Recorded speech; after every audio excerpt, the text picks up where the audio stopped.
ఇక Twitter war Congress పాలనపై BRS tweet రైతు బంధుకు రామ్ రామ్ కరెంటు కోతలు వైకుంఠపాలి కేసీఆర్ ముందే చెప్పిండని వీడియో కౌంటర్ ఇచ్చిన తెలంగాణ కాంగ్రెస్ కేసీఆర్ను మించిన పెద్ద పాము లేదు కొరలు పీకి మూలకు కూర్చోబెట్టారని ట్విట్ అని కథనమైతే చూస్తున్నాం.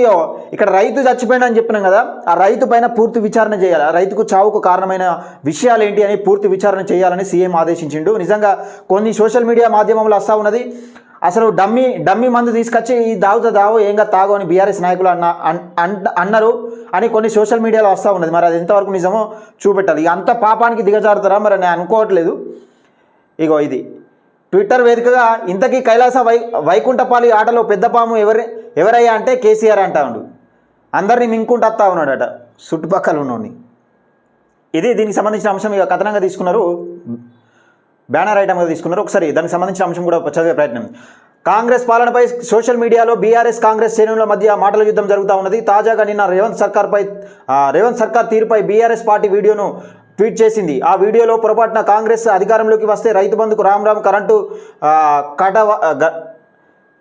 కలుస్తుందని, కైలాసం వైకుంఠపాలి ఆటలో పెద్దపాము మింగినట్టు అవుతుందని కేసీఆర్ ముందే చెప్పిండని ట్వీట్ చేసింది. బీఆర్ఎస్కు ట్వీట్కు కాంగ్రెస్ కౌంటర్ ట్వీట్ ఇచ్చింది. సరే ఈ ట్వీట్ అంతా ఇది పక్కకెట్టుదాం. సరే, కేసీఆర్ ఇప్పుడు కాంగ్రెస్ ప్రభుత్వం వస్తే కరెంటు కట్ చేస్తుంది, రైతు బంధుకు రామ్ రామ్ అంటా ఉన్నారు కదా. మీరు రైతు బంధే కదా,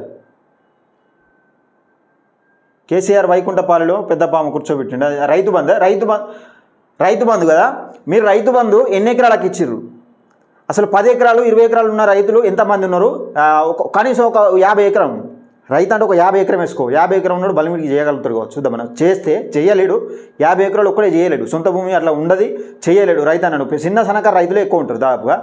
మీరు కేసీఆర్ ఇప్పుడు చెప్తా ఉన్నావు, ట్విట్టర్ వేదికగా ఇది చెప్తా ఉన్నావు కదా, మీరు చిన్న సన్నకారు రైతులు ఎంతమంది ఉన్నారు రాష్ట్రంలో? బడాబాబులు ఎంతమంది ఉన్నారు? అసలు భూమిని దున్నుకుంటే వాళ్ళు ఎంతమంది ఉన్నారు? సాగు చేయకుండా విడిచిపెట్టిన వాళ్ళు ఎంతమంది ఉన్నారు అనేది ఒకసారి డాటా తీసి మీరు ఏ భూములకు ఇచ్చిర్రు రైతు బంధు చిన్న సన్నకారు రైతులు ఎంతమందికి ఇచ్చిర్రు, లేకపోతే గుట్లకు చెట్లకు పెట్రోల్ బంకులకు వీటికి ఎంతమందికి ఇచ్చిర్రు అనేది ఒకసారి ఆ ప్రకటన బయట పెట్టురు. అదంతా అది ఒకసారి విడుదల చేస్తే మరి ఇప్పుడు రేవంత్ సర్కార్ చేసేది పరిపాలన కరెక్ట్ ఉందా, లేకపోతే వీళ్ళు తీసుకున్న నిర్ణయాలు, వీళ్ళు రైతు బంధు ఇస్తారు కదా, వీళ్ళు కూడా 5 ఎకరాలు, ఇప్పుడు 5 ఎకరాలు 10 ఎకరాలు వీళ్ళు కూడా చేస్తూ ఉన్నారు కదా, వీళ్ళు చేసిన డేటా మొత్తం బయట పెడతారు. అంటే ఎవరెవరిని తీసేసిర్రు, మీరు ఎవరెవరికి ఎక్స్ట్రా మందికి ఇచ్చిర్రు, చెట్లకు పుట్టలకు పెట్రోల్ బంకులకు వీటికి ఇచ్చిర్రు, అసలు ఎన్ని వందల కోట్లు ప్రజాధనం వృధా అయింది అన్నది క్లారిటీగా అర్థమవుతుంది. ఇప్పుడు ప్రజలకు కూడా అర్థమవుతుంది కాంగ్రెస్ దొంగ ప్రభుత్వమా లేకపోతే బీఆర్ఎస్ దొంగ ప్రభుత్వమా, పేద ప్రజల సొమ్ము ఎవరు అప్పనంగా కట్టబెట్టారు బడాబాబులకు అనేది క్లియర్గా అర్థమవుతుంది. దీనికి సంబంధించిన అంశం ఏమున్న ట్విట్టర్లోనే, ఆ ట్విట్టర్లో కాదు, ట్విట్టర్లో వారి చేసుడు కాదు, దిగాలి ఇక్కడ నేను చూసిన కొన్ని దానికి సంబంధించిన అంశం కూడా చదువుతాను. ట్విట్టర్లో ఫేస్బుక్లో కొట్లాట కాదు, ధర్నా చౌకుల దగ్గరికి వచ్చి ప్రజల గురించి ధర్నా చేయాలి. ధర్నా చేస్తే మీ మీద కేసులు అయితే ఆ బాధ ఏందనేది మీకు తెలుస్తుంది. ఇన్ని రోజులు ప్రశ్నించిన గొంతుల మీద కేసులు పెట్టిరు కదా, అక్రమ కేసులు పెట్టి తీసుకుపోయి మన జర్నలిస్టులను కూడా దొంగలను కదా అరెస్ట్ చేసినట్టు చేసిరు మీ పరిపాలన.